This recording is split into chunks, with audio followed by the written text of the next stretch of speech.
doing what every other major country on earth does, guaranteeing health care to all people as a human right, through a Medicare for all single-payer system. I can't allow this to stand because it's just not true. Senator Sanders has got people believing something that is untrue about my campaign.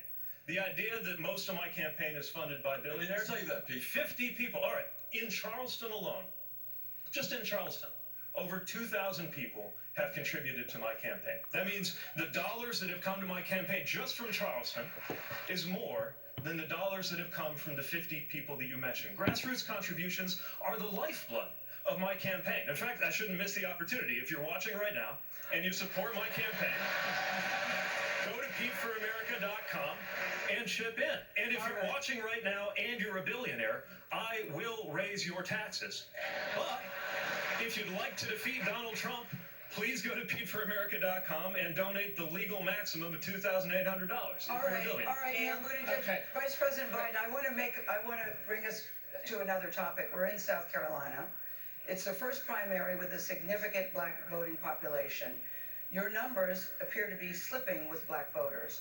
And I'm wondering if you could respond about why that is happening to you at this particular time. Well, first of all, the latest poll I saw, my numbers, I'm still 15 points ahead. The latest poll. Yes, you're correct. But look. But Senator Sanders is in striking distance of you. You are within the margin of error in this state. Well, it depends on which poll. Look, I've earned the vote. I've worked like the devil to earn the vote of the African American community, not just here, but across the country. I've been coming here for years and years, creating jobs here, making sure that the port, for example, that employs 1 in 11 people, we put $500 million in our administration just into this county. We've created jobs for people. The people know me. My entire career has been wrapped up in dealing with civil rights and civil liberties. I don't expect anything. I plan to earn the vote. I'm here to ask. I'm here to earn it. But folks, I intend to win South Carolina, and I will win the African-American vote here in South Carolina. Mr. Biden, will you continue if you do not win South Carolina? You have said that South Carolina will determine the outcome of this presidential race.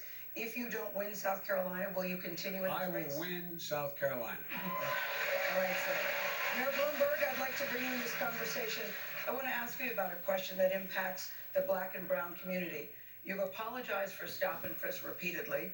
What exactly are you apologizing for? We let it get out of control, and when I realized that, I cut it back by 95%, and I've apologized and asked for forgiveness. I've met with black leaders to try to get an understanding of how I can better position myself and what I should have done and what I should do next time. But let me tell you, I have been working very hard. We've improved the school system for black and brown students in New York City. We've increased the jobs that are available to them. We've increased the housing that's available to them. But what more we have can you do programs about like this issue, Mr. Mayor, to put people's fears and skepticism to rest? I think it continues to follow you. No, well, that's because it's in their interest to promote that. But if you talk to the people in New York City, I have over 100 black elected officials that have endorsed me. A lot of them are in the audience tonight. And I've earned the respect of the people in New York City. I was the mayor of the largest, most populous city in the United States for 12 years. And people will tell you it's a lot better city today. It is safer for everybody. The school system is better. The budget's under control. We've done the things that people need in New York City for all ethnicities. Mayor Buttigieg? Mayor to mayor, you've certainly had your issues with the black community as well. Do you think the New York City's implementation of stop and frisk was racist? Yes, in effect it was, because it was about profiling people based on their race. And the mayor even said that they disproportionately stopped white people too often and minorities too little. And I'm not here to score points. I come at this with a great deal of humility because we have had a lot of issues, especially when it comes to racial justice and policing in my own community. And I come to this with some humility because I'm conscious of the fact that there's 7 white people on this stage talking about racial justice. None of us have the experience, the lived experience of, for example, walking down the street or in a mall and feeling eyes on us, regarding us as dangerous without knowing the first thing about us just because of the color of our skin. None of us have the experience that black women have had that drives that maternal mortality gap that we are all rightly horrified by, of going into a doctor and being less likely to have your description of being in pain believed because of your race. Since we don't have the experience, the next best thing we can do is actually listen to those who do. I know, wait a second, I know that if I were black, my success would have been a lot harder to achieve. And I know a lot of black people that if they were white, it would have been a lot easier for them. That's just a fact, and we've got to do something about it than rather just demagogue about it. Senator Klobuchar, was the way that the mayor implemented stop and frisk racist? Yes, and I think that what we need to do, instead of just reviewing everything from the past, is talk about where we're going to go forward.